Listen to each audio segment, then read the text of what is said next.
नीतीश कुमार जी खाली फड़फड़ा रहे हैं, वो कुछ कर नहीं पा रहे हैं। नीतीश कुमार जी वो तोता है, वो कबूतर है जिनके पर ही नहीं है, तो उड़ नहीं सकते वो थोड़ा बहुत चल सकते हैं, वो अपना थोड़ा बहुत टहल टहल सकते हैं, चहलकदमी कर सकते हैं, वो कुछ नहीं कर पाएंगे। नमस्कार, बहुत बहुत स्वागत है आपका उल्टा चश्मा यूसी पर। मैं हूं चंद्रकांत शुक्ला और मेरे साथ फ्रेम में आप जिनको देख रहे हैं, देश के वरिष्ठ पत्रकार, राजनीतिक विश्लेषक और राजनीतिक मुद्दों पर जिनकी खास नजर रहती है, ऐसे श्री केपी मलिक सर हमारे साथ मौजूद है। सर, बहुत स्वागत है आपका। और आज जी सर जहां धन्यवाद। पर खड़े हैं, बड़ी ग्रीनरी पीछे है और बड़ा खुशनुमा माहौल में खड़े हैं सर, लेकिन खुशनुमा माहौल सर बिहार में थोड़ा सा डाउन हो गया है, थोड़ा सा कम है, क्योंकि बिहार में जो राजनीतिक परिस्थितियां हैं तेजी से बदल रही हैं। हमने आपके साथ चिराग पासवान को लेकर भी चर्चा की थी और अब जो हम आपसे चर्चा करेंगे वो भी बड़ी दिलचस्प है। चिराग पासवान के खिलाफ बीजेपी का ही एक नेता कोर्ट चला गया, उनकी सदस्यता के पीछे पड़ गया है। एक तो हम आपसे इसको भी समझने की कोशिश करेंगे और दूसरा, जो जेडीयू में केसी त्यागी का पूरा एपिसोड चल रहा है, इन दो अहम मसलों को सर पहले आपसे समझेंगे, उसके बाद बाकी सवालों पर भी बातचीत होगी। तो चिराग पासवान और इधर नीतीश की पार्टी में केसी त्यागी का हट जाना अचानक, ये संकेत बिहार की राजनीति में सर क्या है? इन संकेतों को कैसे समझा जाए? तो पहले देखिए चंद्रकांत जी, अगर आप पहले चिराग पासवान की बात करें जी तो जी। चिराग पासवान की पार्टी को तोड़ने के सारे षड्यंत्र हो गए थे और पासवान को जब ये लगा कि पार्टी टूट रही है और बाकी शिकंजे उनके ऊपर कसे गए, जिसमें से एक का जिक्र आपने भी किया कि उन पे 3 आरोप लगे और गंभीर आरोप लगे और उनको लगा कि आप इसमें नप जाएंगे और यहाँ जी तक हो जाता था कि उसमें उनकी सदस्यता भी चली जाती, तो उसको बचाने के लिए उन्होंने मामले को ठंडे बस्ते में डाल दिया है और वो अगले ही दिन आके दिल्ली में जो है नतमस्तक हो गए हैं। तो उनका मामला अभी कुछ दिनों के लिए ठंडे बस्ते में चला गया है। ये तो चिराग पासवान की बात है। अब आप जो बड़ी बात करना चाहते हैं, जो बड़े मगरमच्छ वहां के थे नीतीश कुमार, और हम उनको कह रहे थे कि बहुत मजबूत बैसाखी है और बहुत ये है, नीतीश जी ये कर देंगे वो कर देंगे। देखिए, अब इसमें कुछ बचा नहीं है। नीतीश कुमार जी समाप्त हो चुके हैं, नीतीश कुमार जी की पार्टी समाप्त हो चुकी है। नीतीश कुमार जी की पार्टी पे भारतीय जनता पार्टी का लगभग लगभग कब्जा हो चुका है और माना ये जा रहा है, गलियारों में चर्चा ये है, जहां पे मैं खड़ा हूँ मेरे पीछे राष्ट्रपति भवन है, वाइस प्रेसिडेंट ऑफ इंडिया का घर है, इधर निशिकांत दुबे जी का घर है, ये पूरा एरिया है जहां पे मैं रुक गया गाड़ी में से आपके फोन आने से। तो ये लुटियंस जोन में चर्चाएं इस तरह की हैं कि अब कहीं कुछ बचा नहीं है और बिहार में आने वाले चुनाव तक आपको इस तरह की चीजें दिखाई देंगी। भारतीय जनता पार्टी के कंट्रोल में बिहार आ चुका है। चाहे आपको मैं कुछ घटनाएं बताऊं, चाहे हाल ही में जी। केसी त्यागी का इस्तीफा हो, चाहे तमाम जो वहां पे डीजीपी, नया डीजीपी बनाने का मामला हो, चाहे नए चीफ सेक्रेटरी बनाने का मामला हो, तो आपको इनकी तह तक जाना पड़ेगा। मैं तह में नहीं जाऊंगा, तह में जाने के लिए मैं सवाल आपके ऊपर छोड़ के जाऊंगा बिल्कुल कि बिल्कुल। आप जानिए कि जो चीफ सेक्रेटरी बनाए गए हैं वो कोल सेक्रेटरी सेंट्रल में थे, स्पेशल उनको भेजा गया है और उनका कार्यकाल अगले साल 25 में खत्म हो रहा है, यानी कि वो चुनाव तक है।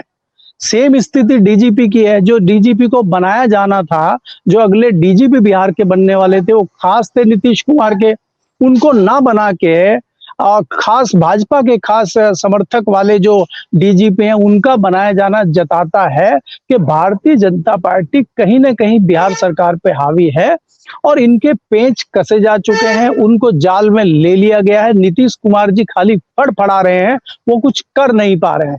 उनके जितने करीबी थे, अगर आप करीबियों पर नजर डालें, चाहे वो चौधरी साहब हों, चाहे वो ललन सिंह हों, चाहे अब केसी त्यागी हों, सबको धीरे धीरे करके सबको जैसे नीतीश कुमार के एक एक पर कतर दिए गए हों और अब नीतीश कुमार जी वो तोता है, वो कबूतर है जिनके पर ही नहीं है, तो उड़ नहीं सकते वो थोड़ा बहुत चल सकते हैं, वो अपना थोड़ा बहुत टहल सकते हैं, चहलकदमी कर सकते हैं, वो कुछ नहीं कर पाएंगे। इन हालात में अगर आप देखेंगे कि नीतीश कुमार जी के चहेते कोई ऑफिसर हो, चाहे कोई नेता हो, अगर उनके ऊपर कुछ मामला बनता है तो नीतीश कुमार जी भी उसमें फंसते हैं। तो मुझे लगता है कि नीतीश कुमार जी ने भी अपने हथियार रख दिए। क्योंकि आपको मैं छोटी सी जानकारी ये भी दे दूं कि जो मैं 3 अफसरों के नाम आज ट्वीट किए हैं, इन इन जो खास माने जाते थे नीतीश कुमार के, उनके यहाँ कुछ लोगों के यहाँ एजेंसियां पहुंची हैं, ईडी पहुंची है और उनकी जांच पड़ताल हुई है। हालांकि वो कहीं रिकॉर्ड में नहीं आया, इसलिए मीडिया में नहीं आया। आप उनके यहाँ पहुंच गए पूछताछ करने के लिए, लेकिन आपने कोई केस रजिस्टर्ड किया नहीं है, तो लिहाजा मीडिया में नहीं आया है और वो ज्यादा उस पर हो हल्ला नहीं हुआ है। तो वो अफसरों को बचाने के लिए, वो अफसरों को बचने के लिए वो खुद दूर हो गए हैं। और जिनका मैंने जिक्र किया कि जिनको बनाया जाना था, वो छुट्टी लेके चले गए।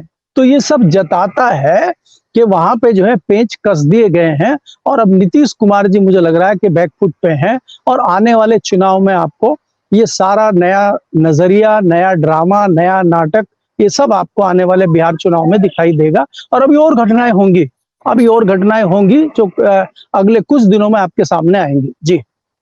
अच्छा सर, ये तो आपने बड़ी महत्वपूर्ण कुछ जानकारियां भी दे दी और खबर बड़े सीमित समय में आपने खबरें भी बता दी। लेकिन सर, एक पूर्व केंद्रीय मंत्री हैं संजय पासवान, उनका एक बीजेपी से जुड़े उनका एक बयान आता है। वो ये कहते हैं कि बिहार में जो अगला मुख्यमंत्री होगा वो दलित होगा, वो ओबीसी नहीं होगा, क्योंकि अब दलित को ही मुख्यमंत्री बनाया जाएगा।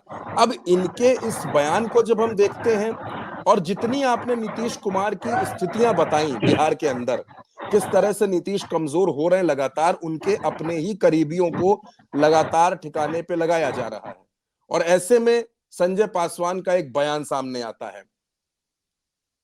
अश्विनी चौबे ये कहते हैं कि चुनाव जो होगा वो चेहरा तो एनडीए का होगा, एनडीए की तरफ से होगा, वो नीतीश का चेहरा नहीं होगा। लेकिन कैसे समझा जाए कि आखिर चल क्या रहा है? बीजेपी की तरफ से ऐसे स्टेटमेंट सामने आ रहे हैं, इस पूरे माहौल को कैसे समझा जाए?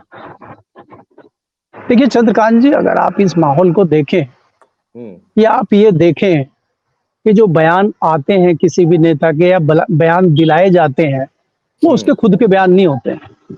ये भारतीय जनता पार्टी की तरफ से दिलाया गया बयान है ताकि मामले को डाइवर्ट किया जा सके और एक नई लहर बिहार में चलाई जा सके। क्योंकि हमें ये नहीं भूलना चाहिए कि भारतीय जनता पार्टी आज बैकफुट पे जिससे है, उसमें दलित भी जो बड़ा वर्ग है वो शामिल है। और भारतीय जनता पार्टी को लगता है कि हमसे दलित और ओबीसी बिछड़ चुका है और दलित और ओबीसी आज भारतीय जनता पार्टी के साथ नहीं है। वो खेमा और वो वर्ग पूरा इंडिया गठबंधन के साथ चला गया है। तो ये एक नया शिगुफा देने से शायद कोई दलित वर्ग हमारे साथ आ जाएगा, इस सोच के तहत ये बयान दिलाया गया है। अगर इसी को मैं जोड़ दूं, अगर मैं आप इसी को जोड़ दूं कि जो आजकल कंगना राणावत बयान दे रही है, क्या वो अपनी मनमर्जी से बयान दे रही है? क्या जो पत्रकार सवाल उनसे पूछ रहे हैं वो सवाल उनको पूछना चाहिए? उन सवाल से कंगना राणावत का कोई लेना देना है? अब बताइए, एक पत्रकार है, वो उससे पूछ रहे हैं कि जातीय जनगणना पे आपका क्या सोचना है? उनको क्या पता जातीय जनगणना के बारे में? अरे आप पूछिए भाई उनसे फिल्म के बारे में कि आपकी फिल्म आ रही है, ये क्या किस सोच के आधार पे बनाई है, आपका क्या रोल है, आप क्या कर रही हैं, आपका वो पूछिए। वो नहीं पूछ रहे आप उनसे जातीय जनगणना पूछ रहे हैं और तमाम चैनलों पे वो बैठ रही हैं। तो ये पार्टी की तरफ से एक एजेंडा होता है जो चलाया जा रहा है। तो ये पासवान जी का जो बयान आया है, ये आया नहीं है, ये मंगवाया गया है, ये दिलवाया गया है, ये भेजा गया है। जी जी, बिल्कुल। आप बहुत जरूरी बात है जैसे आपने कही कि ये बयान दिलवाए जा रहे हैं। अब ये बयान दिलवाने से नुकसान किसका है, फायदा किसका, ये भी जाहिर तौर पर सर समझ में आता है कि असल में तीर कहाँ मारा जा रहा है और तीर लग कहाँ पे रहा है। ये पूरी तरीके से चीजें चल रही है। लेकिन सर बस मैं आखिर में आपसे एक बेहद जरूरी सवाल और समझना चाहता हूं। वो सवाल मैं ये समझना चाहता हूं कि अशोक चौधरी, जब आपने बयानों की बात की, अशोक चौधरी एक बयान देते हैं भूमिहारों को लेकर, विवादित बयान कहा जाता है। केसी त्यागी को से उनका प्रवक्ता का पद ले लिया जाता है। फिर ललन सिंह को जगह नहीं मिलती है नीतीश कुमार की टीम में। इन तीनों घटनाओं को जब मैं देखता हूं, हालांकि आपने पहले भी बिल्कुल स्पष्टता से बता दिया कि नीतीश कुमार का कंट्रोल उनकी पार्टी पर अब नहीं है, अब उनकी पार्टी कहीं दूसरी जगह से संचालित हो रही है। लेकिन जो केसी त्यागी का पूरा एपिसोड है, जो अशोक चौधरी का बयान है और जिस तरीके से ललन सिंह, ये जो घटनाक्रम हुआ, इन तीनों बातों को जब मैं जोड़ता हूं तो क्या मैं ये मानूं कि जो नीतीश कुमार अब तक बिहार में बड़े मजबूत थे, वो हर बढ़ते हुए दिन के साथ कमजोर होते जा रहे हैं, उनकी पकड़ ढीली पड़ती जा रही है, और बिहार का अगला चुनाव शायद बिहार के अब तक के चुनावों का सबसे रोचक चुनाव बनने जा रहा है?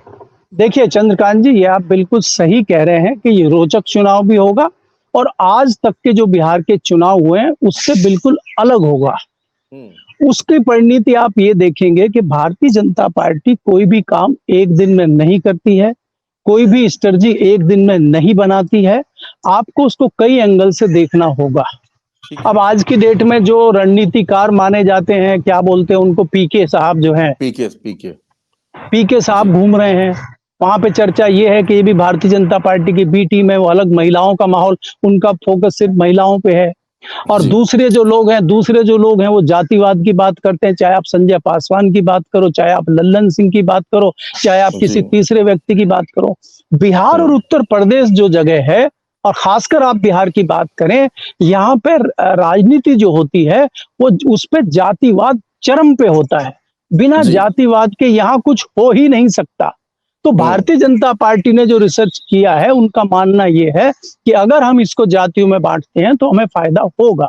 इस फॉर्मूले को कई जगह आजमाने की कोशिश भारतीय जनता पार्टी अलग अलग स्टेट में कर चुकी है, चाहे वो उत्तर प्रदेश हो, हरियाणा में उन्होंने किया था कि जहां जाट वर्ग बहुत मजबूत था उसको सारी जातियों से अलग थलग कर दिया था, और सफलता भारतीय जनता पार्टी ने हरियाणा जैसे स्टेट में की थी जहां आज तक नॉन जाट सीएम नहीं बन पाया।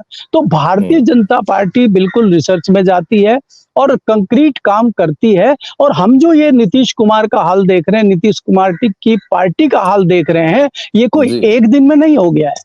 भारतीय जनता पार्टी के जो पुराने चाणक्य थे, जिनका नाम अरुण जेटली था, उनका काम ये था कि तमाम दूसरे संगठनों में तमाम बड़े नेताओं के यहाँ अपने लोग प्लांट किए जाएं।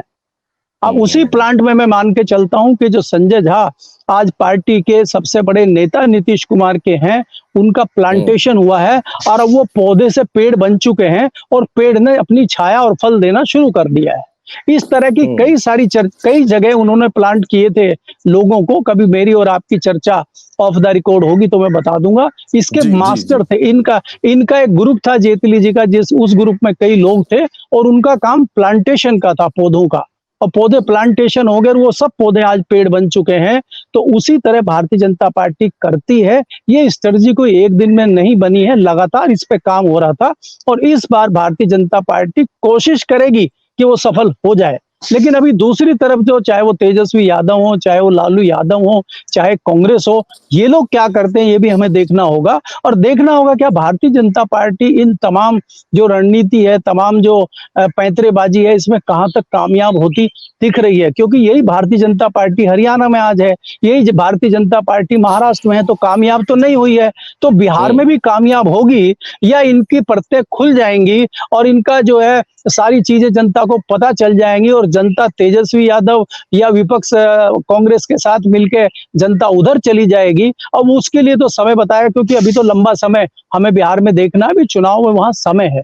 जी बिल्कुल सर, और बड़े गंभीर विषय थे आज बिहार को लेकर। बड़ा घटनाक्रम था बिहार पर पिछले 2-3 दिनों में। हर मुद्दे को हमने आपसे समझने की कोशिश की और बहुत धन्यवाद सर आपका। आपने अपने बेहद बिजी शेड्यूल में से हमारे लिए समय निकाला, अपनी गाड़ी को रोककर बिल्कुल हमें समय दिया। हम इसके लिए बहुत बहुत धन्यवाद सर आपका, और इन खबरों की बारीकी समझाने के लिए भी आपका शुक्रिया और बहुत बहुत धन्यवाद सर। नमस्कार।